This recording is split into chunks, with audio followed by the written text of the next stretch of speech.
Welcome to The Journey. Today we're going to talk about 11 SEO best practices for your small business website. Want quality and free information on search engine optimization? Click on the link found in the description of this video.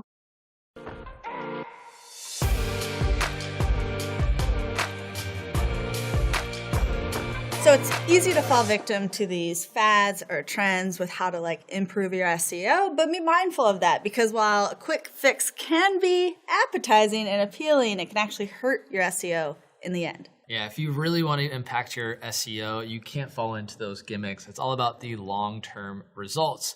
And we've got some best practices, 11 of them. Let's just go ahead and dive right into them. All right, let's kick things off with the SEO best practice. Number 1, research your keywords. This is super important, and I know a helpful site thanks to Neely. It's the Google Keyword Planner, remember? Yeah. Showing me that. I remember. It's very helpful. And that's great because you can find relevant keywords that online visitors enter when searching. So this is really important. Think about long-tailed keywords so you can get more specific. Yeah, so those long tail keywords are, say I do coaching. You don't want to try to capture the market on coaching because there's so much competition. It would cost you a fortune just actually rank there. But say I'm a coach to help you advance your career in the San Diego area. I want to focus on those keywords. But you really want to research what keywords make sense, the trends and things like that. So you're not focusing your attention on just irrelevant things that you'll never actually make an impact in. Yeah, so if we hop over here, we can actually enter in the products or services closely related to what you do. So what kind of coach is Neely? We'll say a career coach. Career so coach. If you want to go ahead and type in career coach, it's going to give you some trends and some alternate keywords you can possibly use as well. And is it good to do one at a time or should I add all the keywords? Let's do one at a time for now so we can get the results and kind of just see what might pop up.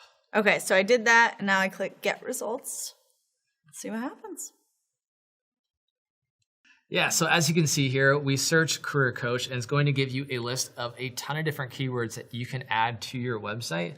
Now you don't want to go overboard and literally add every single one in here because it may not make sense for your brand or your business. I'm gonna pick the ones that really make sense for you and what you want your target audience to search for, what you think they're searching to find you. It shows average monthly searches for career coach, 10,000 to 100,000.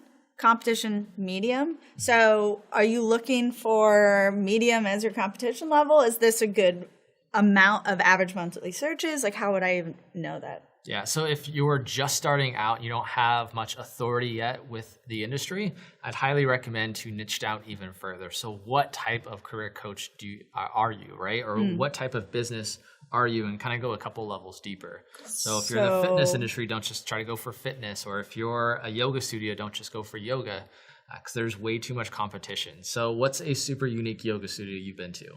Yeah, I got a curveball for you. Speaking of yoga, specifically different than other ones. Goat yoga. Have you done goat yoga?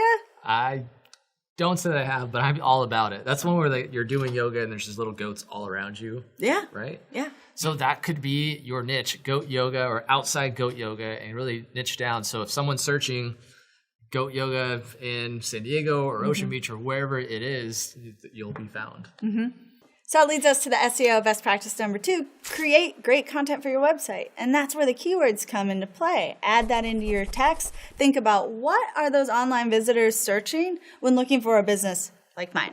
Yeah, and you'll want to make sure that whatever keywords you use, you're not just stuffing it in where it doesn't make sense. Because not every other sentence should be around goat yoga. Really explain what you do, the atmosphere and things like that. But then stuff goat yoga every now and then throughout the website or whatever your keyword is for your business. Yeah, and I have a great example. I know when we worked with the All-Purpose Cake Co., I was checking out their website, and it really, actually, let's take a look right now. They did a great job of doing content that would attract the right audience because they're a unique business. They're not just an cake company. They're all-purpose cake co that specializes in gluten-free. To check out their cakes here. So you go over to their About Our Cakes, and you can see here keywords: gluten-free, dairy-free, keto, and diabetes-friendly. So this is going to help them to be found by that right audience that they're looking for with their unique market of cakes. And tip number 3 is make sure your website is mobile friendly. Over half of search results are happening on mobile phones. So you want to make sure it looks good on mobile, because if it's not, Google's not going to actually rank your site for people searching on the phone. And an easy way to see if your site is mobile friendly is if you're in your browser, you can right click, choose inspect. And then this little guy down here is basically a toggle device toolbar. So you can see what the website will look like on different types of devices, whether it's an iPhone, a Pixel, an iPad, things like that. So if it looks well here, chances are it's going to look well in the wild on an actual phone. Yeah, you don't need to pinch and poke to read that. It's very eligible, looks sharp, and I even checked it on my iPhone earlier today. Next tip, understand metadata and how to use it properly. So for example, if you do a Google search, let's stick with the cake theme, gluten-free. I typed in gluten-free here in the Google search, and what comes up is you have your title line here, like easy gluten-free chocolate cake, and then the description below that. And notice, what did I type in? Gluten-free, and it's bold. It's in bold here, and that's why these are coming up first. Right, and that meta title and meta description is placed on your website itself, kind of on the back end. So most website builders that you use out there, whether it's GoDaddy's Website Builder plus Marketing, Wix, Weebly, Squarespace, there's always a section to add those there. WordPress, just install a plugin like Yoast SEO and you can easily add that. So they say your title should be anywhere between 50 and 60 characters. You want to make sure you include whatever your primary keyword or keyword phrase is there. And then with your description, it should be around 150 to 160 characters. And again, put your description in there just like we saw with the search result. Gluten-free popped up multiple times. So if it makes sense for your content, again, don't stuff, make it legible for anyone to actually read. Include it there so Google and visitors know exactly what that page is all about. Yeah, and that will increase the number of click-throughs that you get. Next up, SEO best practice, avoid duplicate content. Because search engines will penalize you if you are using duplicate copy. Tip number 6 is to showcase your reviews and testimonials. Reviews and testimonials are what it's all about. It's the word on the street about your business. These are your actual customers, your actual clients, basically praising you for being the awesome you that you are. Yeah, so turn your website into word of mouth, right? Like I land on your website and from there, I can see what your customers think because you've shared maybe your Yelp reviews or your TripAdvisor reviews or Google reviews. So have those testimonials there and it'll boost your credibility and trust with that potential new customer. Next up, SEO best practice, understand backlinking. So think about how you can get relevant blogs or other sites that you could link to your website. Yeah, you can think of backlinks like tiny little upvotes for your website. So like Instagram, you got likes, websites, all about the backlinks. Now there are a difference between good and bad backlinks. There's a very, very bad practice of paying for backlinks where like a bot or some other random service will put your website on a bunch of random websites. It's not always the best to do because those websites may not be reliable. They may be malicious in nature. And then Google will see those, and now those backlinks, which were supposed to be upvotes, are now downvotes.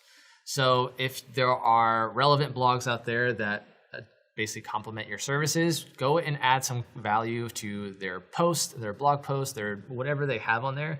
And if it makes sense, link to your website or guest blog or basically create great content to where they want to link to your website. And at the end of the day, don't be afraid to link back off to other people's website. You can make those links open a new tab so your content doesn't go away. But then you're kind of giving the brands that you know and trust tiny little upvotes to, create like a little cool community. Next up, SEO best practice, don't play tricks. If there's something that seems like, oh, this is going to be a shortcut, this is going to help me out, going to cut corners, it's probably not a good idea. So do your research to learn about what those shortcuts are and try to avoid doing them. Yeah, it'll hurt you in the end. You don't want to fall into those bad practices. They may have worked at it for a short time, but the long-term game is where it's at. Don't play shortcuts, which leads us to tip number 9 is to measure your success. Like, how do you know at the end of the day if all the effort you are putting into your website, your content, and your whole online presence is working? Google Analytics. Google Analytics is the way to measure that success. It's a free tool. Again, most website builders have it, an easy way to actually integrate it. WordPress, there's tons of plugins to do that. We actually have a video that goes super in depth with Google Analytics. If you don't know what it's all about, you can check it out here. Next up, submit your sitemap. That's actually going to help out your website for when Google or a search engine is indexing, looking for you, like a table of contents in a book, or I cook a lot, like a recipe. Maybe you want to get to a specific Italian recipe in your cookbook. So that's something you can kind of relate to when you think about a sitemap, but it is really important for search to have this. Yeah, and once you have your website sitemap created, if you're using Website Builder, they'll likely do it for you. If you're using WordPress, use Yoast SEO or some other search engine plugin, they'll create it for you. You want to tell Google about it. Don't wait for them to come to you because they eventually will, but it might take a while. So highly recommend Google Webmaster Tools. It's a free service with Google. You can go ahead and say, hey, here's my website, here's my sitemap, now crawl it. The cool thing with Google Webmaster Tools that kind of relates to this video is you can see the search engine trends. So you can see what people are searching for, how often they're seeing it, how often they're clicking it with keywords that's related to your industry. And now if you start seeing keywords that just don't make sense, well, now it's time to go back to square one with our tip number one and research those keywords of what you want to be known for and search for. And last but not least, SEO best practice, speed up your website. If it takes longer than 2 seconds to load, you're going to lose traffic and potential customers. Yeah, there's lots of things you can do to speed up your website, setting up some sort of caching mechanism. There's tons of CDN providers out there, or content delivery networks, that basically just puts little copies of your website throughout the world. So if I'm in Seattle here, but the server's in Europe, I'm not going to Europe all the way to get the content. I'm going to a server close to me here in Seattle. You can plan a vacation. I mean, a reason to go. WordCamp Europe.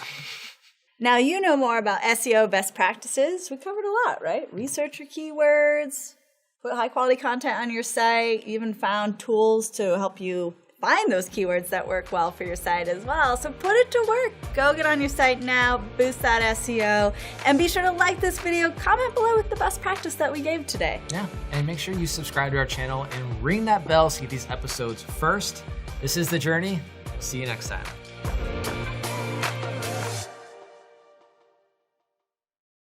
Want quality and free information on search engine optimization? Click on the link found in the description of this video. Click now.